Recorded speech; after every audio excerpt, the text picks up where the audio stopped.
Good evening everyone, कैसे हैं आप सब लोग। मेरा नाम है राहुल और मैं दूंगा आपको सीडीपी का प्रैक्टिस सेट। ठीक है, आप सबका स्वागत है टीचिंग वॉरियर के यूट्यूब चैनल पर। इसमें हम आपको बताएं कुछ ट्रिक्स। इसमें होंगे मिक्स क्वेश्चंस पहली बात, और इसमें ना सारे एक्सपेक्टेड क्वेश्चंस भी मैं आपको बताता जाता हूँ। तो पहले क्वेश्चन से स्टार्ट करेंगे। प्लीज़ शेयर कीजिएगा वीडियो को, अच्छी लगे तो। नए क्वेश्चन है तो ज़्यादा घबरा मत जाना। तो मौलिक व्यवहारवादी के रूप में किसे वर्णित किया गया है? तो देखो, पहले तो आंसर बता दूँ। आंसर है इसका स्किनर। स्किनर की एक बुक है, याद रखोगे, बिहेवियर ऑफ ऑर्गेनिज्म। स्किनर किससे रिलेटेड है बताओ? ऑपरेंट कंडीशनिंग, इंस्ट्रूमेंटल कंडीशनिंग और प्रोग्राम्ड लर्निंग, ये तीन चीज़ याद रखोगे। बंडूरा ने क्या दिया था? सामाजिक अधिगम सिद्धांत दिया था या सामाजिक संज्ञानात्मक सिद्धांत दिया था, दोनों याद रखो। वाटसन क्या है? व्यवहारवादी है। व्यवहारवाद की खोज किसने की थी या स्थापना किसने की थी? ये की थी, खोज नहीं आएगा वैसे, स्थापना आएगा। व्यवहारवाद की स्थापना की थी वाटसन ने। अगर पूछ ले व्यवहार शब्द किसने दिया था तो वो मैकडूगल ने। ठीक है, नेक्स्ट देखो, मनोविज्ञान के किस संप्रदाय में वस्तुनिष्ठ एवं तथ्यों पर आधारित अध्ययन किया जाता है? तो वस्तुनिष्ठ और तथ्यों की बात कौन करता है? तो ये व्यवहारवाद करता है। कौन करता है? व्यवहारवाद। और इसको मैंने बता दिया कि व्यवहार शब्द किसने दिया। अगर व्यवहार शब्द पूछ ले तो मैकडूगल ने दिया। किसने? मैकडूगल। ठीक है, याद रखना। मनोविश्लेषणवाद किसका है? सिगमंड फ्राइड का है। ठीक है, याद रखना क्या है? मनोविश्लेषणवाद किसका है? सिगमंड फ्राइड का। अच्छा, एक किताब है इनकी, the psychopathology of everyday life. The psycho आई हुई है किताब, इसलिए बता रहा हूँ। साइकोपैथोलॉजी ऑफ एवरीडे लाइफ, याद रख लेना। The psychopathology of everyday life.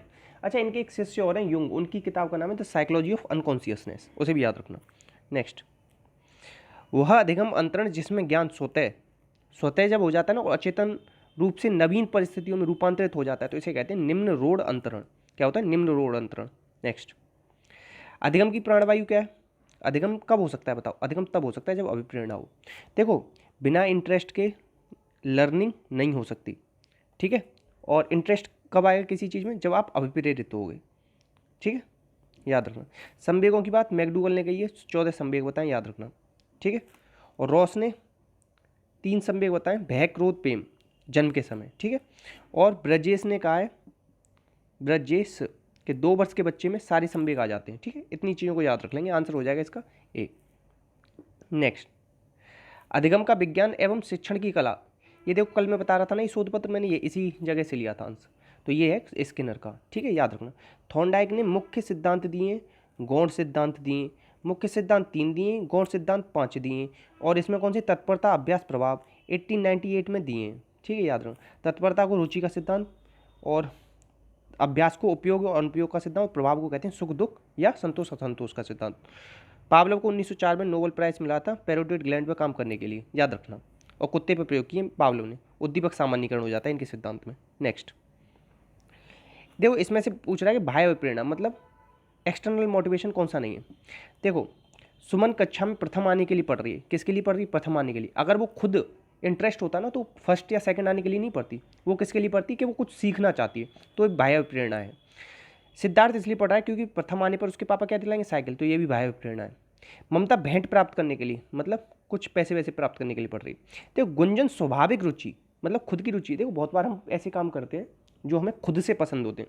और एक चीज़ याद रखना, अगर आप अपनी ज़िंदगी में बेस्ट देना चाहते हो ना, तो काम वही करना जो आप मन से चाहते हो। क्योंकि अगर आपको थकान हुई ना, तो आप वो काम कर सकते हो जिसमें आपकी रुचि है। वो नहीं कर सकते जो दूसरे, जैसे साइकिल के लिए आप कोई काम नहीं कर सकते, प्रथम आने के लिए नहीं कर सकते, भेंट के लिए। मगर आपकी स्वाभाविक रुचि होगी ना किसी काम में, तो आप कितने भी थक गए हो, 10 दिन ना सो, 20 दिन मत सो, फिर भी करोगे उस काम को, क्योंकि उस मन से करते हो आप। ठीक है, आंसर हो जाएगा सी। नेक्स्ट, तो प्रत्येक समस्या को पूरा करने के बाद विद्यार्थियों को क्या दी जाती है? आइसक्रीम दी जाती है हर एक समस्या के बाद। तो ये क्या है? प्राथमिक पुनर्वलन। ठीक है, और एक चीज़ याद रखना, प्राथमिक पुनर्वलन जो होते हैं ना, वो शरीर से रिलेटेड होते हैं। खाने पीने की चीज़ मिलती है, जैसे अगर कहे जाए एक बिस्किट दिया जाता है, तो वो क्या है? प्राथमिक पुनर्वलन है। नेक्स्ट, इसके द्वारा सीखे गए सिद्धांत को आकृतिकरण या शेपिंग। चलो, इससे तो नहीं समझ में आ रहा है, हिंदी का शब्द इतना टफ दे रखा है, मगर मैंने आपको बहुत बार बताया, शेपिंग, चैनिंग, ये अवधारणा किसकी है? दोनों ये हैं। बताओ किसकी? बताओ, क्लासिकल कंडीशनिंग की या ऑपरेंट कंडीशनिंग की? किसकी? स्किनर की। ये क्लासिकल कंडीशनिंग किसने दी थी? पावलोव ने दी थी। अंतर्दृष्टि किसने दिया था? बताओ, गेस्टाल्टवाद ने। गेस्टाल्टवाद 1912 में आया था। इसके जनक बर्दीमर। इसमें जो गेस्टाल्टवाद में सबसे ज़्यादा प्रयोग किसने की? कोहलर ने। ठीक है। कोहलर ने किस पे प्रयोग किए थे? चिंपैंजी पे। कितने? 6 चिंपैंजी थे, उनमें सबसे ज़्यादा प्रयोग किस पे किए थे? सुल्तान पे। प्रयास और त्रुटि का सिद्धांत या ट्रायल और एरर? ट्रायल और एरर थ्योरी किसने दी है? थॉर्नडाइक ने। संयोजनवाद का सिद्धांत, संबंधवाद का सिद्धांत भी कहते हैं, बालू सिद्धांत, परमाणुवादी सिद्धांत, सीएबीडी सिद्धांत। अच्छा एक चीज़ याद रखना, प्रयास और त्रुटि से किस बच्चों को सिखाया जाता है? जो बुद्धि कमजोर होती है जिनकी, उन्हें सिखाया जाता है। आंसर हो जाएगा इसका बी। नेक्स्ट। अच्छा प्लीज़ यार शेयर वेयर कर दिया करो, मतलब कहना पड़ता है यार आप लोगों से, हद है सच में। इसमें कौन सी मनोवैज्ञानिक? पशु व्यवहार। पशु व्यवहार में कौन कौन से हैं? अगर नहीं भी है ना तो कम से कम इतना तो पता है आपको कि पियाजे ने किस पे प्रयोग किया था? अपने बच्चों पे। इसीलिए मैं बताता था इनके नाम लॉरेंट ल्यूसन और जैकलिन, जिससे कि कम से कम नाम सुनते रहोगे ना तो नाम याद ना रहे तो कम से कम बच्चे याद रह जाएंगे। 4 से 12 वर्ष के बच्चों पे किए थे इन्होंने। 1936 में इनका प्रयोग प्रकाशित हुआ था, 1960 में इन्हें उपलब्धि मिली थी इनके प्रयोग को। मगर ये पूछा जाता है, ये डेट याद रखना 1936 वाली। कहाँ के थे? ये बहुत बार पूछा गया, स्विट्जरलैंड के थे।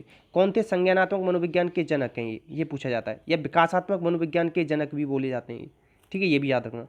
और क्या है? मोरल जजमेंट ऑफ चाइल्ड, ये किताब है इनकी। Thought and language of child, ये भी है इनकी, ठीक है, ये भी याद रखना।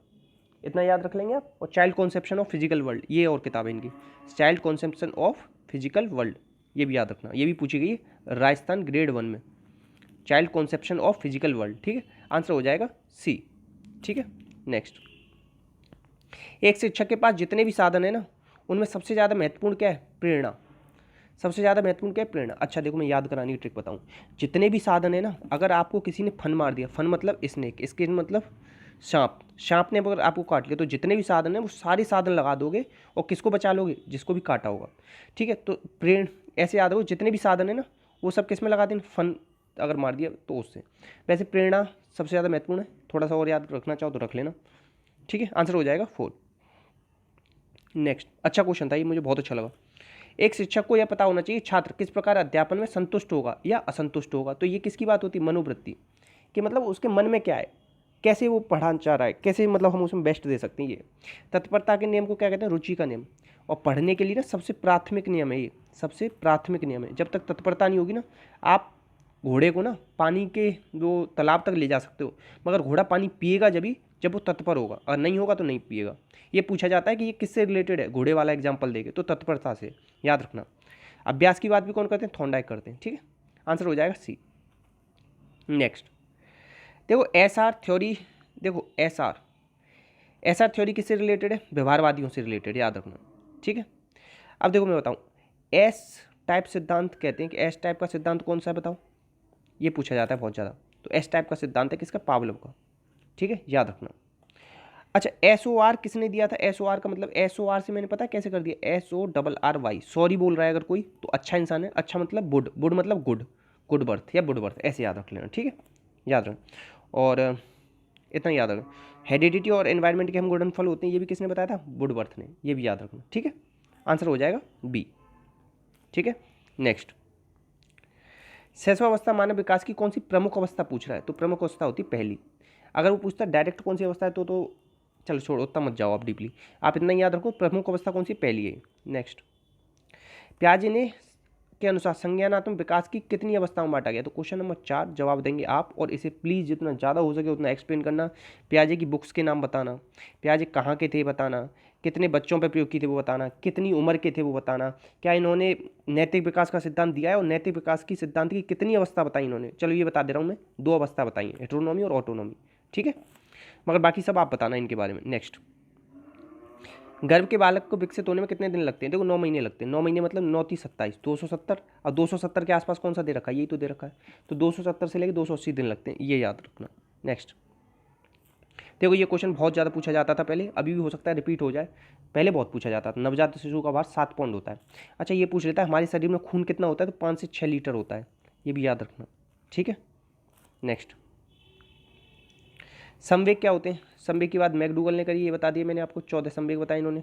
तो उत्तेजना या भावों में जो परिवर्तन होता है ना उसे ही संवेग कहते हैं। नेक्स्ट।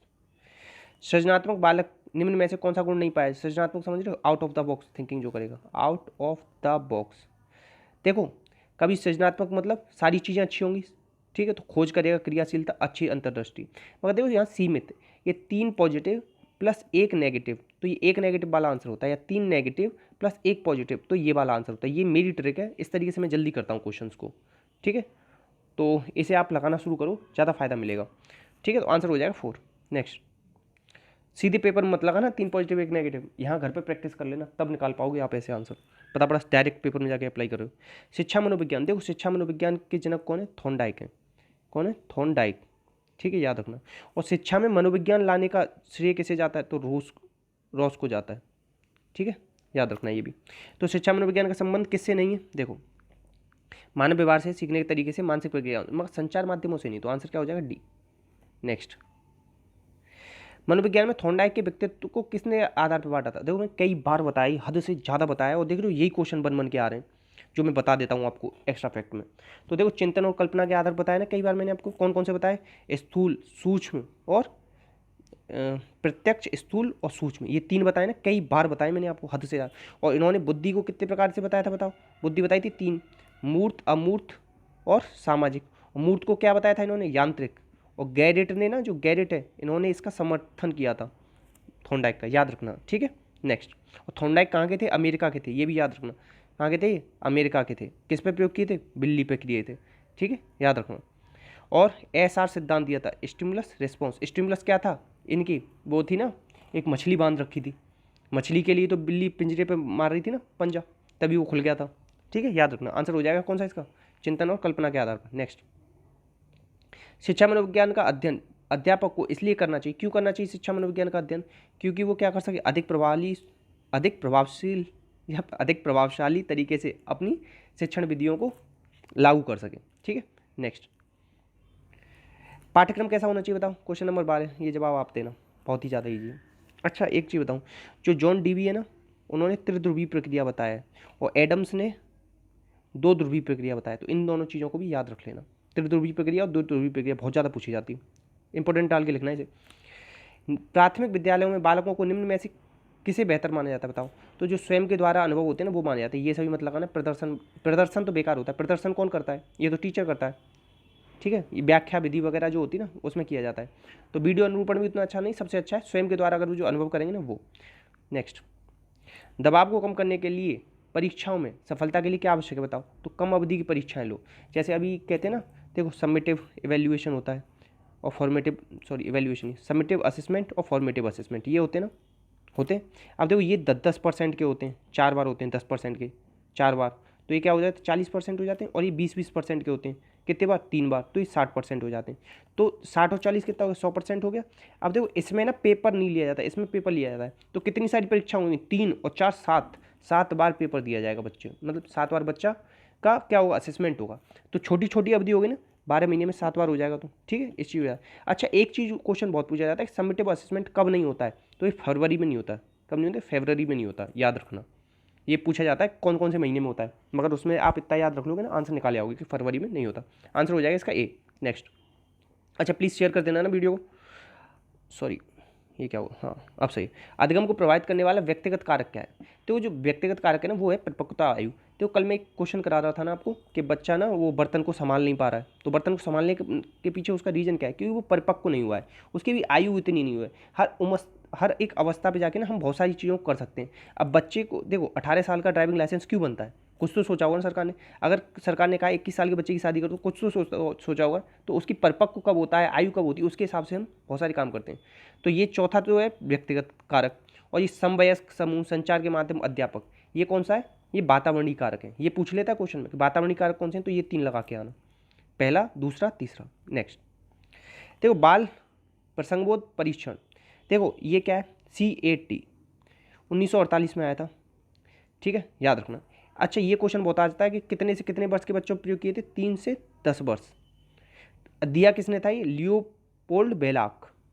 ठीक है, और अर्नेस्ट क्रिक्स, इसने इसको रिवाइज किया था। और कब आया था? 1948 बता दिया। तो इसमें कार्डों को प्रतिस्थापित किसे किया? देखो, कैट, बालक, बालक आ रहा है ना, बालकों को क्या पसंद होते हैं ऐसे बता दो। तो बालकों को जानवर ही तो पसंद होते हैं, तो आंसर हो जाएगा जानवर। अच्छा, एक 1935 में TAT और आया था। इसमें पूछी जाती है कि उम्र क्या थी बच्चों की, तो ये 14+ के लिए था। ठीक है, याद रखना। और इसमें 30+1 कार्ड था, 10 पे पुरुष, 10 पे महिला, 10 पे दोनों के चित्र थे, याद रखना। आंसर हो जाएगा बी। नेक्स्ट, अच्छा देखो, योगात्मक मूल्यांकन, ये हो गया समेटिव असेसमेंट, बताया था ना ऊपर ऐसे। ठीक है, तो इसका मतलब क्या होता है? तो इस समय विशेष या विभिन्न कार्यों द्वारा पर एक विद्यार्थी ने कितना अच्छा निष्पादित किया है। अच्छा चलो रुक पढ़ लेते हैं पूरा। अधिगम को सम बनाने के लिए ग्रेड्स न प्रदान करना, ग्रेड्स तो प्रदान किए जाते तो इसलिए गलत हो जाएगा। ऐसे विद्यार्थियों को पता लगाना जो समकक्ष कठिनाइयों का अनुभव करें। कठिनाइयों का अनुभव पता है क्या होता है? निदान में पता किया जाता है, निदानात्मक या डायग्नोस कहते हैं इंग्लिश में, तो ये तो होगा नहीं। ठीक है, अगली इकाई के लिए पूर्व प्रगति का पता लगाना, तो ये भी किस में पता लगा लेते हैं हम? निदान में पता लगा लेते हैं। आंसर हो जाएगा इसका ए। समय विशेष मतलब समेटिव असेसमेंट ना साल के एंड में होता है, ऐसे समझ लो, पहला हो जाएगा इसका आंसर। नेक्स्ट, हिंदी भाषा शिक्षण में प्रमुख चुनौतियों कौन सी चुनौती नहीं है? तो देखो हिंदी भाषा का शिक्षण करा रहे हो आप तो बहुत सारी दिक्कतें भी आएंगी, तो उसमें से कौन सी चुनौती नहीं है? मतलब 3 चुनौती होंगी, एक चुनौती नहीं होगी। तो जो शिक्षक का हिंदी भाषा का ज्ञान है ना, ये चुनौती नहीं, ये क्या है? ये तो संसाधन है। ये तो अच्छी बात है ना, जितना ज़्यादा हिंदी का ज्ञान होगा उतना अच्छा वो पढ़ा पाएगा। मगर देखो व्याकरणिक नियमों की जटिलता, सही बात है, व्याकरणिक नियमों से ना बच्चा परेशान हो जाता है। हिंदी भाषा के प्रति सामाजिक अभिरुचि, समाज में उतनी रुचि नहीं ना, सब क्या कहते हैं कि आती है यार हिंदी तो हमें, हिंदी तो बोलते ही आती, मगर जब पेपर सॉल्व करना चालू करोगे ना तो वहाँ दिक्कत कर देगी आपको हिंदी। ठीक है, अब बहुत सारे लोगों को तो ये नहीं पता होता है हिंदी किस भाषा का शब्द है। आप में से बताना, आप में से कौन जानता है ये हिंदी किस भाषा का शब्द है, ये बताना। ठीक है, मैं मान जाऊंगा, मतलब ये वो सब लोग आंसर दे सकते हैं जो मेरी सुबह वाली वीडियो देख रहे होंगे 7 बजे वाली। हिंदी भाषा का विकास हेतु राजकीय अरुचि, सही बात है, उतना ज़्यादा राजकीय मतलब सपोर्ट नहीं मिल रहा है आजकल। हर कोई क्या सोच रहा है कि इंग्लिश में पढ़ो, इंग्लिश में बात कराओ, इंग्लिश स्कूल खोलो, है कि नहीं? तो इसीलिए आंसर क्या हो जाएगा इसका? सी, क्योंकि ये क्या है? संसाधन है, बाकी सारे कितने? चुनौती हैं। ये क्वेश्चन आप बताओगे आप, मैं देखता हूँ आज कौन कौन से ज़्यादा ढंग से कौन पढ़ रहा है। नेक्स्ट, और ना आता हो ना तो पूछ लिया करो यार, इतना क्यों टेंशन लेते हो? टिपिंग ऑफ फ्रेजर, ये किससे संबंधित है? प्रत्यक्ष। ऐसे याद करो, टिपिंग मतलब होता है टिप, टिप देते हैं ना होटल वगैरह में जो होते हैं, होटल नहीं होता, होटल होटल होता है। क्या होता है? होटल, लिख के बताता हूँ, हाउटेल, हाउटेल। ठीक है, तो होटल में जाते हैं ना तो फिर जो टिप देते हैं तो वो क्या कहते हैं? डायरेक्ट देते हैं ना। अब ऐसा तो है नहीं, देखो अब मैं समझाऊँ आपको। जैसे होटल में गए, हमने खाना खाया, तो एक तो होता है बिल, बिल देते हैं, वो तो हम जैसे जाके जमा कर देते हैं काउंटर वगैरह पे। मगर जो टिप वगैरह देती होती है ना तो वो डायरेक्ट उसी को देते हैं जो वेटर होता है, जिसने हमें सर्व किया होता है। ठीक है, तो प्रत्यक्ष विधि याद रखना टिपिंग से। ठीक है, फ्रेजर और टिपिंग प्रत्यक्ष विधि। अच्छा, अभिक्रमित अनुदेशन ये किसकी है? ये है आपकी किसकी? स्किनर की, ये भी याद रखना। नेक्स्ट, भाषाई कौशलों का संबंध में कौन सा सही है? भाषाई कौशल कितने होते हैं? 4 होते हैं, LSRW, ये आपको हिंदी में पता ही होंगे। सबोपली, सुबोपली, ऐसे याद रख लो। सुनना, बोलना, पढ़ना, लिखना। ठीक है, ट्रिक बना लो इसे, सुबोपली। ठीक है, तो ये सारे कौशल कैसे होते हैं? अंत्य संबंधित होते हैं, याद रखना, ये हो जाएगा। नेक्स्ट, तो प्लीज़ हिंदी किस भाषा का शब्द है ये आप बताओगे, बाकी प्लीज़ शेयर करना ना यार, क्योंकि आप लोग सपोर्ट नहीं करते ना तो फिर अजीब हो जाता है यार, पढ़ाने का उतना मन नहीं करता। आप लोग भी जानते हो, जब मैं आपको 2 घंटे दे सकता हूँ ना, आप लोगों के लिए वीडियो बनाने में 2 घंटे लगते हैं, तो आप एटलीस्ट एक किसी मेंबर को शेयर कर दो, किसी भी एक फैमिली मेंबर को कहना कि वो इस वीडियो को देख ले, तो आपकी तरफ से ये बहुत ही बड़ा एक एहसान होगा मेरे ऊपर। तो इसी के साथ प्लीज़ हंसते रहना, मुस्कुराते रहना, कोई डाउट आया हो तो कमेंट बॉक्स में पूछते रहना। इसी के साथ जय हिंद, जय भारत।